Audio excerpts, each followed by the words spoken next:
கோவை விமான நிலையத்திற்கு வந்த பெண் பயணியிடமிருந்து 9 மில்லிமீட்டர் துப்பாக்கி தோட்டா பறிமுதல் செய்யப்பட்டுள்ளது. கூடுதல் தகவல்களை வழங்குவதற்காக இணைகிறார் செய்தியாளர் தென்னலவன். கூடுதல் தகவல். நிச்சயமாக. அதாவது கோவை சர்வதேச விமான நிலையத்தில் இன்று காலை வழக்கம் போல மத்திய தொழில் பாதுகாப்பு படையினர் சோதனையில ஈடுபட்டு வந்தாங்க. அப்போது அங்கு பெங்களூர் செல்வதற்காக வந்த பெண் பயணி ஒருவர் உள்ளே வந்த போது மெட்டல் டிடெக்டர் ஒலி எழுப்பி இருக்கிறது.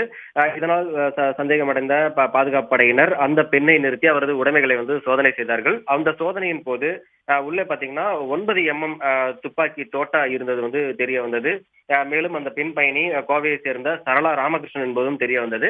இதையடுத்து உடனடியாக மத்திய தொழில் பாதுகாப்பு படையினர் பீளமேடு போலீசாருக்கு தகவல் அளித்தார்கள். இந்த தகவல் அடிப்படையில் அந்த பெண் பயணி சரளா ராமகிருஷ்ணன் கோவை பீளமேடு போலீஸ் காவல் நிலையத்திற்கு அழைத்து செல்லப்பட்டு அவரிடம் விசாரணை மேற்கொள்ளப்பட்டது. விசாரணையில் அவர் கோவையை சேர்ந்த பிரபல ராமகிருஷ்ணா குழும அறக்கட்டளையின் அறங்காவலரின் மனைவி என்பதும் தெரிய வந்தது. மேலும் இன்றைய தினம் அவர் பெங்களூர் செல்வதற்காக கிளம்பிய போது தவறுதலாக துப்பாக்கி தோட்டா இந்த பையில் இருந்தது கண்டுபிடிக்கப்பட்டது. மேலும் அவரிடம் இருந்து அந்த துப்பாக்கி தோட்டா பறிமுதல் செய்யப்பட்ட நிலையில தொடர்ந்து அவரிடம் விசாரணையானது மேற்கொள்ளப்பட்டு வருகிறது. இந்த சம்பவம் தொடர்பாக அதாவது ஏற்கனவே இன்று காலை இந்த வழக்கமாக கோவை விமான நிலையத்திற்கு வந்த போது மெட்டல் டிடெக்டர் ஒலி எழுப்பியது. இதன் காரணமாகவே அவர் நிறுத்தப்பட்டு அவரது உடைமைகள் சோதனை செய்யப்பட்டது.